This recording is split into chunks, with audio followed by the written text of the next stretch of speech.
If you feel a strong inner signal, what do? Just because it's loud doesn't mean it's true. I have to decide right now or I'm going to lose this opportunity.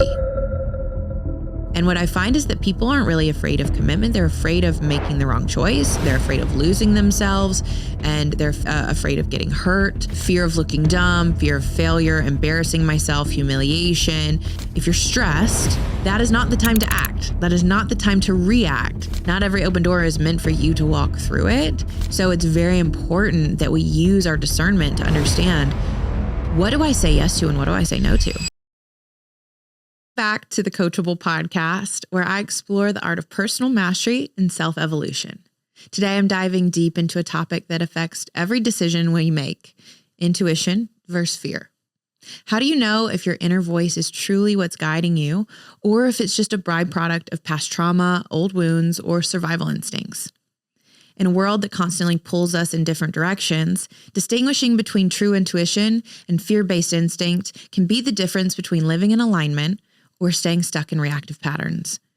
Today's episode, I'm going to break down the core differences between these two powerful inner signals and give you the tools to sharpen your discernment. We'll explore how intuition feels, how it moves, how it resonates in the body, and how it can lead you to clarity and peace. We'll also look at how fear-based instincts can masquerade as wisdom, keeping us stuck in cycles of anxiety, panic, and indecision. If you've ever felt torn between what you think you should do and what your heart truly knows, or if you've struggled to tell the difference between gut instinct and fear-driven reaction, then this episode is for you. So get ready to tune in and learn how to distinguish your soul's voice from your survival instincts. Because once you can do that, you can step into your power, your clarity, confidence, and a deep sense of trust.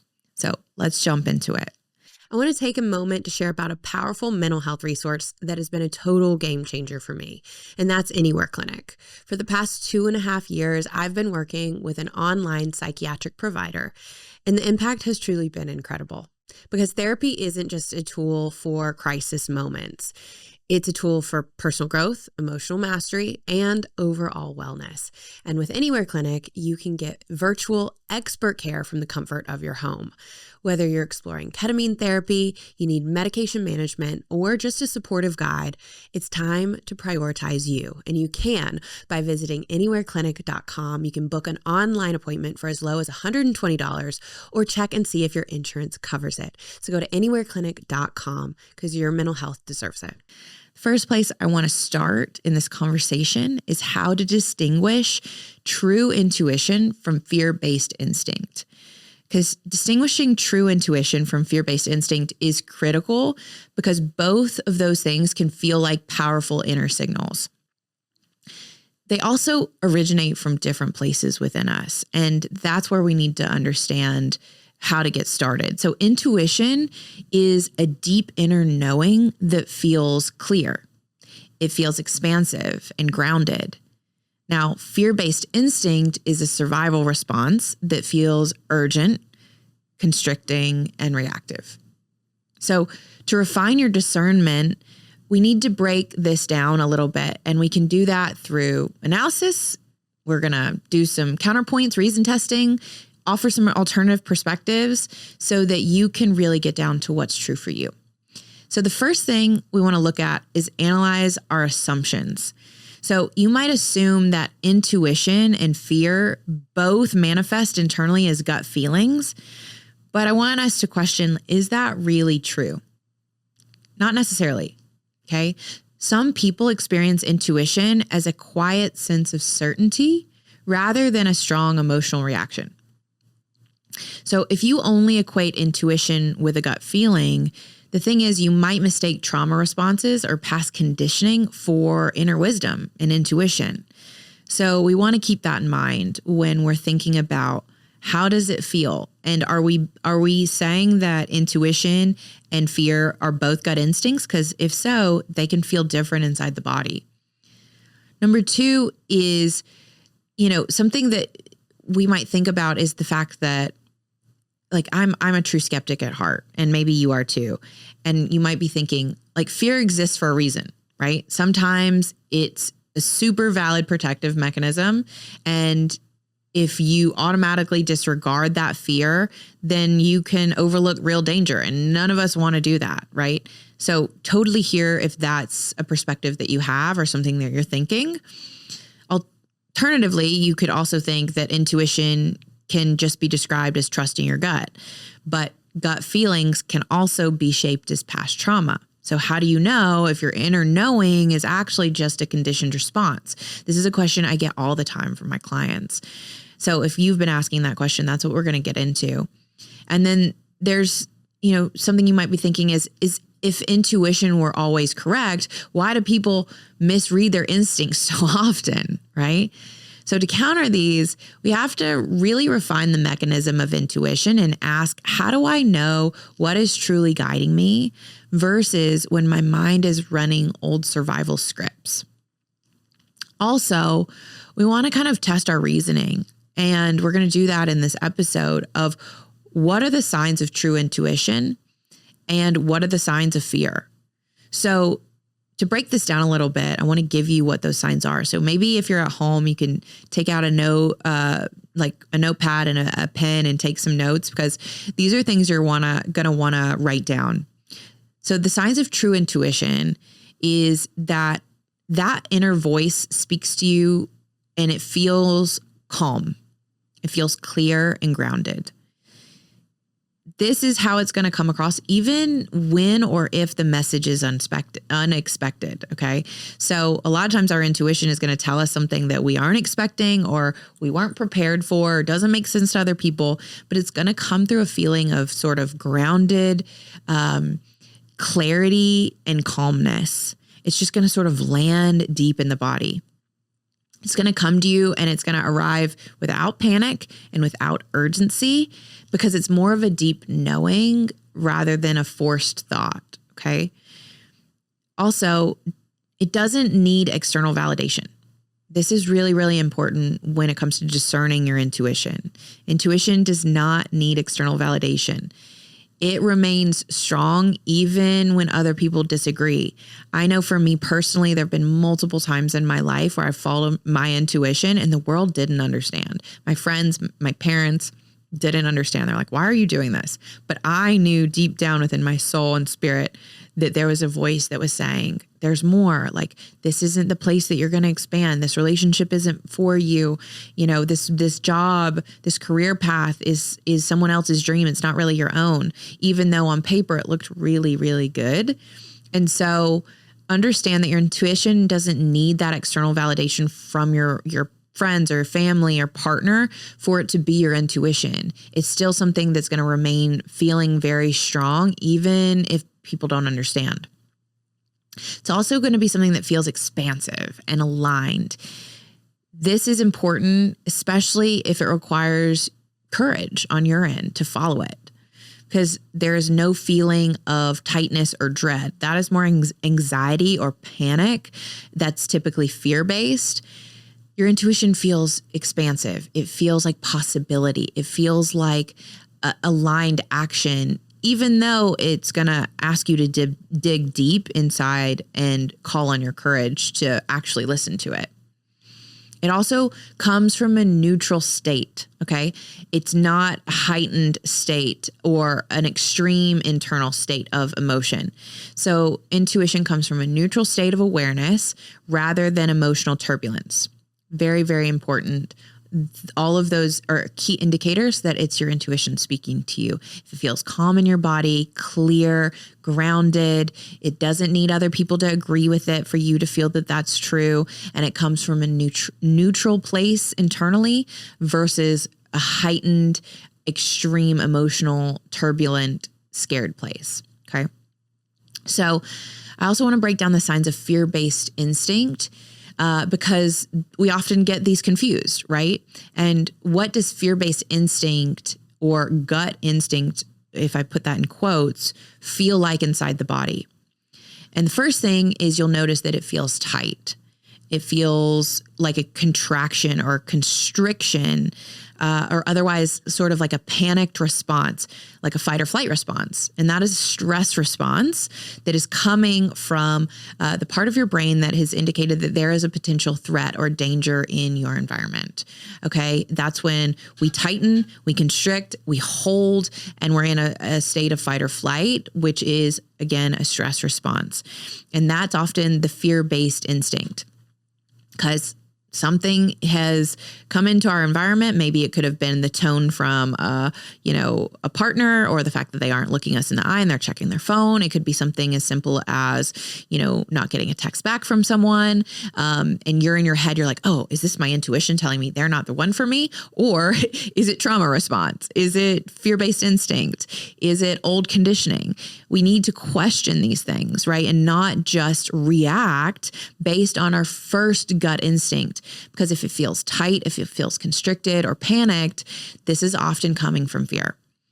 Often it also will stem from these past wounds, like I'm talking about, insecurities, unprocessed trauma. So if you find yourself really ruminating on something, someone you're dating is doing, or a friend did, or something a classmate said to you, is it really because of something that is happening in this current moment? Or is it kind of triggering something from your past, right? So that's something to consider as well. Often, fear-based instinct will also immediately seek action or avoidance, one of these two things. So either you want to fight or you want to flee, which is the avoidance. So you either want to act or avoid. That's how you know that your reaction is based in fear. So it's something that's like, I have to deal with this. There's an urgency to your action. It feels like I have to do something right now, or you're like, I'm not dealing with it. And you want to run in the other direction. Because the truth is, true intuition is not going to rush you. And that's a big, big differentiator that I want you guys to pick up on. If you feel rushed to make a decision, if you feel rushed into action or away from something, this is fear. And additionally, on the flip side of what I was saying about intuition, where it doesn't rush you and it doesn't need or seek external validation, fear does. Okay. So if you feel uncertain until others agree with you, right, then that's fear. It feels like it's a looping thought. It's something that's continuing to repeat itself over and over again.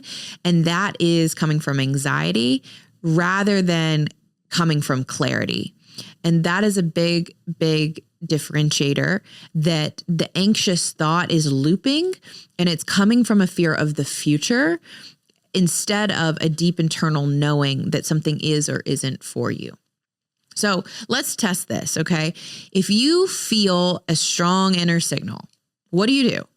Right? That's what you want to know. You're like, okay, Tori, there's part of me that's getting triggered, or is this like my intuition really speaking to me about this situation? I'm going to give you a couple questions to ask yourself. 1, does this feeling feel calm or urgent? That's number 1. Does this feeling feel calm or urgent? Number 2, would this guidance still make sense if I had no past pain around this issue? Okay. So for example, we're going to take the relationship, for instance. If you hadn't been maybe lied to in the past, would your rumination of is someone telling you the truth about what they had for dinner last night or who they were with last night be as a prominent issue if you had not been lied to and cheated on in your past, right? So would this guidance that maybe it's coming up as, I can't trust this person, that might not be coming from your intuition. It could be coming from past trauma. And you can ask yourself the question, would this guidance still make sense if I had no past pain around this issue? Another question you can ask for refinement and for clarity around whether something is coming from intuition or fear is the thought looping, or is it arriving with a quiet confidence, just like an internal deep yes, a knowing? Okay. These are questions that I invite you to ask yourself when you're trying to discern, because discernment is critical as we want to step into higher levels of our growth and expansion and leadership and love so that we don't sabotage our own success, right? If we don't want to sabotage our own success, we have to understand the difference between where's our soul guiding us and where am I sabotaging a good thing because I'm afraid. Right.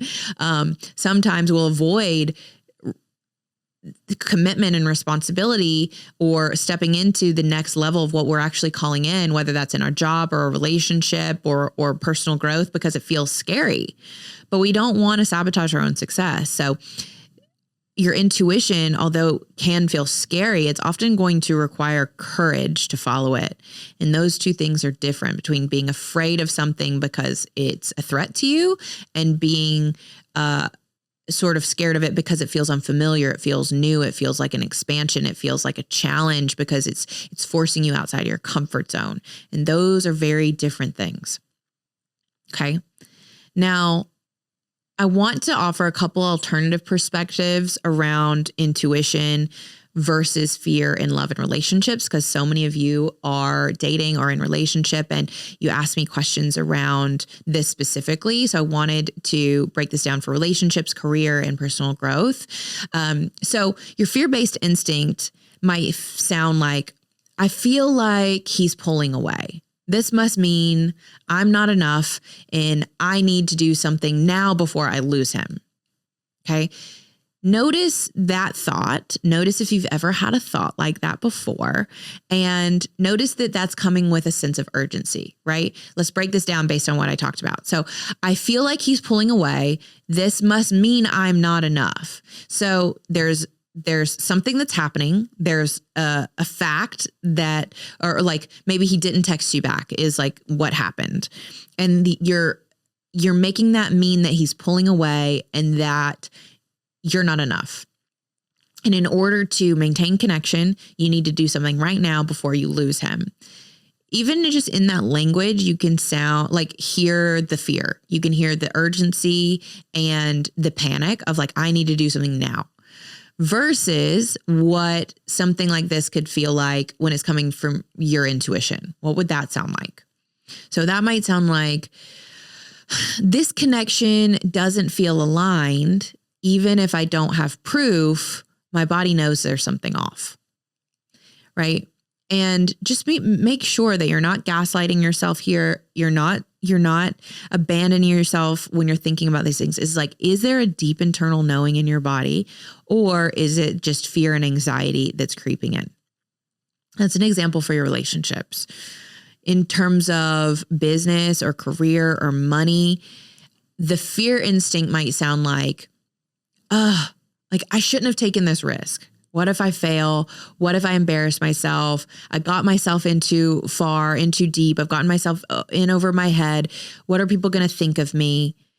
Right? Those are the types of looping thoughts that come from fear-based instinct, especially when it comes to money, business, career. It's around, fear of looking dumb, fear of failure, embarrassing myself, humiliation, being found out that you're a fraud, maybe you're taking on the fake it till you make it kind of approach, and that fear is creeping in. Now, your intuition can equally be speaking to you in the form of, conversations around your business or money or career. And that might sound like, being given an opportunity and invited into a new job potentially. And then the thought or the feeling intuitively is, this isn't the right opportunity for me, but it looks really good on paper. And a lot of things are adding up, but there's something that feels off. And I don't know that every open door is a door that I'm meant to walk through. And for some reason, there's something that's telling me there's something else for me. That's more of an intuitive feeling, an intuitive nudge. Because as I've found, as I've grown and I've stepped into different, levels of my growth and evolution, there are a lot of opportunities that are presented to me, and not all of them are meant for me, right? Not every open door is meant for you to walk through it. So it's very important that we use our discernment to understand, what do I say yes to and what do I say no to? What is a full body yes and what is a contracted no feel like internally? And if you can tune into the somatic experience of the body, this is going to be your greatest measurement or metric for how to discern this voice. Okay. Now, some of you message me and you're like, or I'm working with you privately as you know, some of my clients, especially those who are in higher levels of leadership. And one area that I can see people get kind of frozen around is in decision making of, am I making the right or wrong choice? And what I've found is that like, this really brushes up around commitment. And when people are faced with commitment, whether that's in relationship or business or money or whatever. And what I find is that people aren't really afraid of commitment. They're afraid of making the wrong choice. They're afraid of losing themselves, and they're afraid of getting hurt. So when it comes to decision making, a fear-based thought or instinct is going to sound more like, I have to decide right now or I'm going to lose this opportunity. Right? Like there is an urgency to it versus your intuition that can say like, I can take my time with this. And if it's really, truly meant for me, it will still be available. That's coming from a deeper place of trust and faith and alignment that what is meant for you will not pass you by versus needing to sprint to a finish line, because if you don't, someone else is going to beat you there. Right? So I just want to give you some examples here of what fear sounds like, what intuition sounds like, and how you can discern that internally. Because again, this makes a huge difference in living in alignment with our truth or walking away from something that's actually good for us because of old past conditioning, right? So I want you, when you're thinking about this, to prioritize truth over agreement, because just because something feels intuitive doesn't mean that it is. And also at the same time, not all fear is bad. Sometimes it's wisdom in disguise. So the best way to strengthen intuition is through experience and self-awareness. So pay attention to when your inner knowing leads to the best outcome versus when it was actually trauma response disguised as a gut feeling. So maybe think back in your life and take a moment to consider, like, when were there things that I thought was my intuition? How did that play out? And was it really a trauma response that I thought was a gut feeling? Right? I know that there are things in my past that I could look back on, especially early on before I was really doing my deeper self-healing work, where my trauma was definitely in the driver's seat and making a lot of core decisions that unfortunately, caused me some pain and hurt some people. Right? So maybe take a moment, take some time today and just do a little reflection on your past and where you've made decisions out of fear versus out of a deep intuitive knowing. Okay. And I want to give you sort of a final framework here for discernment. When you feel a strong inner signal, okay, what are these final questions will really help you, I think. And these are questions that I refer back to a lot when I'm having to make decisions that feel scary, whether it's because it's expansive or because it's a contraction, right? The question is this message calm or urgent? Because remember, intuition is calm, fear is frantic. Am I reacting from past wounds or present wisdom? Because fear stems from past pain. Intuition speaks from the here and now. One of my teachers always says, past hurt informs future fear. So a lot of times the things that we're really overwhelmed by thinking about, trying to avoid, is future fear that reminds us of our past pain. And intuition is not something that is overly focused on the future or the past. It is really based in the here and now. And then finally, a question you can ask yourself, a couple questions here, is if I had no history again with the situation, would I still feel this way? And does this feeling expand or contract me, right? Intuition feels light. Fear is going to feel heavy. And lastly, it's just like, are you looking for external validation to trust yourself? because fear wants that external reassurance, and intuition is not afraid to stand alone. It's not afraid to be rooted in its own internal knowing, regardless of what the world or your friends or your roommate or your partner thinks, right? Because this is your life and you have to live your truth. And your intuition isn't going to make sense to everybody else, and you don't need it to. But by using sort of these questions and this method, you can start to train yourself to separate genuine inner wisdom from survival-based reactivity. And I think that'll be really supportive for you as you navigate, relationships and decision-making across all aspects of your life. There's a couple other things that I wanted to tune into before I end this conversation today, which is the neurobiology of intuition and fear. Because if we look at this from a neuroscience lens, it can give us a kind of fascinating perspective of like, how does this arrive to us cognitively within the brain, right?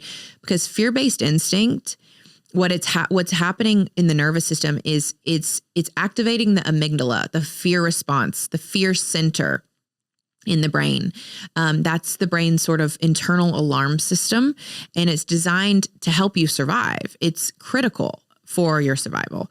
And we don't want to shame or blame this part of us. It's actually really needed, like, especially when we were caveman days and we were literally like trying to survive in the wilderness, and we needed these signals to activate when there was some kind of threat or predator around. It's critical. Same for me. I think of moments where I really needed that fear-based instinct to get me out of situations that were extremely dangerous. I remember being at a festival once, and something was happening that I could immediately pick up on the conversations, the people's reactions, the facial expressions, the tone of people's voices, that there was danger, like something was happening. And then I saw a rush of people running, and I needed that amygdala fight or flight response to help me get to safety. And luckily it did, right? So we don't want to shame the fear-based instinct in any regard. We just don't want it to run our lives and be in the driver's seat 24/7. Now, your intuition, that engages a total different part of your brain, which is the default mode network, or the insula. And those areas are associated with self-awareness, with reflection, with inner truth. Now, a key critical component here is if the default mode network, which is your subconscious programming, is programmed with a lot of conditioning and unprocessed trauma, where you haven't done any internal work to heal, and you haven't really given yourself you don't have the tools to reorganize your thoughts in a way that is going to lead you towards love and towards truth, but is rooted in survival and fear, then you're sort of working against yourself. So what I find, and the reason that the subconscious reprogramming is such a huge part of the work that I do, and why psychedelic therapy is so potent and powerful, is because what psychedelics do, specifically things like psilocybin, for instance, allows us to rewire the default mode network. So if your brain has been firing and wiring together over decades of the same thoughts and the same beliefs over and over again, you're sort of working against yourself, right? But psychedelic therapy helps to rewire that subconscious mind, or the default mode network. And if you're interested in learning more about that, I have several other podcast episodes around psychedelic therapy.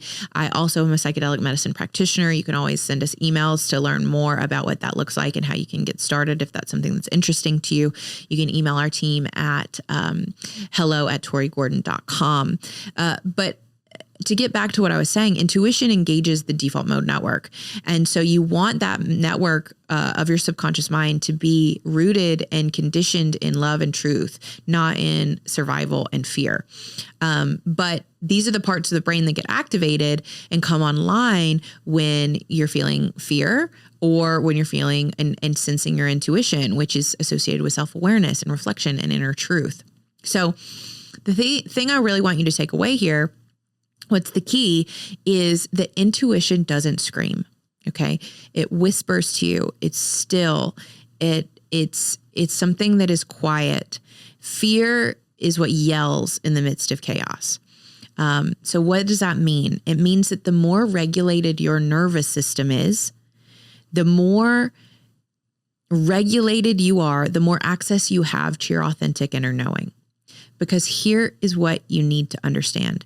Every choice or behavior that is, every unhealthy choice, action, or behavior that you're engaging in is stemming from a dysregulated nervous system. I'm going to say that again. Every unwanted or unhealthy action, choice, or behavior that you do, think, or act on is stemming from a dysregulated nervous system. So the key here is to regulate your nervous system so that you aren't in a hypervigilant state of stress or fight or flight, i.e. survival. And the more regulated you are, the more access you have to your own internal, authentic inner truth and inner knowing. So if your body is dysregulated, if you're stressed, that is not the time to act. That is not the time to react. That is not the time to make big decisions. That is not the time to leave a relationship. That is not the time to enter a relationship. That is not the time to sign a contract. It is the time to stop and to pause and to breathe and to regulate before you decide anything. Okay. So that's just a little bit of insight around kind of how this, how these two different, quote unquote gut feelings arrive to us in our from a neurobiological perspective. And then I do want to just offer a little bit of, spiritual discernment here. Because a lot of those that listen to this show are also very much on a spiritual path. And a lot of times in spiritual circles, we idolize intuition. Okay. And we do that without the best of discernment sometimes, and it can become sort of a guise for bypassing, for avoidance, and for projection. And so we really want to be careful with this. So I want to kind of call this out. There's three things here. Sometimes what we call intuition is not intuition. Sometimes it is a trauma-informed no to anything that's unfamiliar, because anything unfamiliar feels scary. It feels like a stretch. It feels like a remembrance of something from our past. So it's a trauma-informed no to anything unfamiliar, which is why oftentimes you feel caged. You feel stuck. You use words and language like that because you are, because anything unfamiliar feels unsafe to you. And actually your intuition is going to lead you to things that you haven't experienced or done before. It's going to stretch you. It's going to expand you, open to new possibilities, not keep you stuck in what you've always been doing. Intuition can also, sometimes we call intuition a subconscious attempt to avoid emotional intimacy or risk. That's not intuition at all. Okay. If your intuition is telling you, oh, I don't have to engage in this challenging conversation and share my vulnerability, that's not your intuition. That is fear. It's a subconscious attempt to avoid intimacy or potential risk because, again, it feels scary to open yourself up, to open your heart, to be seen, to be heard, because you've attached some fear of judgment or rejection or abandonment from the past, which a lot of us have. But again, we want to be discerning of what is in the driver's seat of our choices, of our decisions, of our actions. And then sometimes we call intuition, we call this intuition, but it's not. And that is a fear response that we call alignment, but it's really not alignment. And so in these spiritual circles, ask yourself, is this really spirit guidance? Is this really inner wisdom? Is this coming from a regulated place? Or is this another way that I'm projecting, bypassing, or avoiding having to open my heart, having to be authentic, taking off my mask, showing vulnerability? Okay. Because true spiritual intuition, true guidance from spirit source, your higher self, does not bypass your humanity. It includes it. Okay. It's going to move with humility, with clarity, with care, and it's not going to move with panic or self-righteousness or ego inflation. So, last thing I want you to take away here is intuition speaks through wholeness. Fear speaks more in fragments, dissociative pieces. This is what when we associate feeling broken, these are pieces of us. Trauma has split us into different pieces of ourselves. But intuition brings us into a closer aspect of wholeness internally. So a few things just to reframe, powerful reframes that you can use and you can practice this week is just because it's loud doesn't mean it's true. Okay. Just because a voice internally is loud doesn't mean it's true. Oftentimes, the louder it is, the more it's based in fear. So remember that, number one. Number two is fear often masquerades as wisdom. True wisdom rarely feels like panic. Okay. And then intuition might be quiet, but its resonance is unmistakable. What that means is it might be a whisper, but it is strong in its whisper. It is an unmistakable voice that is whispering to you and saying, you know that this isn't for you. You don't need to convince yourself that you're happy when you're not. You don't have to gaslight yourself. It's that still small voice. And here's the thing, if you are running through life, if you are so busy, you can't think straight, if your day is packed, you're spending all of your time on your phone and cellular devices, you don't have time to be still. It's not that you don't have time. You're not making time to be still. And so how do you expect to hear the still, small, quiet voice of your intuition if everything you do is loud and distracting and busy? So my invitation for you this week is to really sit with yourself, to create some spaciousness, to create some stillness, because it's in that space that spirit speaks, that intuition speaks. And that is a critical part of developing your discernment, your spiritual discernment, and understanding what is a yes and what is a no for you, so that you can live a life that is aligned with your most authentic self, with your highest self, with your values, with the things that you want, versus sabotaging or sacrificing those things because you're afraid and because you've still got some rewiring and processing and healing to do. And we all do. This is not about perfection. This is about progress. This is about slowing down to speed up. It's about listening to the voice within you that is trying to get your attention, because I really, truly believe life is always speaking to you. The question is, are you going to listen? So that's it for this week. Hope this was helpful as you navigate decisions or conversations or things that you're, being stretched into right now. And you're asking the question, is this right for me? Or is this a yes? Is this a no? I hope that you'll take these questions that I've offered this week and take some time to sit with them. And I trust that if you do authentically and honorably really sit with those questions, you'll arrive at your own answer. I really believe that. That's it for this week. I do want to just say, if you are listening to this show and you're enjoying it, one of the number one ways you can say thank you is to share it with a friend or leave a rating and review. You can also subscribe to us on YouTube. We're trying to get our YouTube presence up and going. And also if you are interested in working with me, I do have a couple private spots available upcoming for deep medicine work as well as embodied leadership work. So if you're looking to have a holistic approach to performance and success and overall well-being as well as leadership, then I encourage you to reach out to me and my team.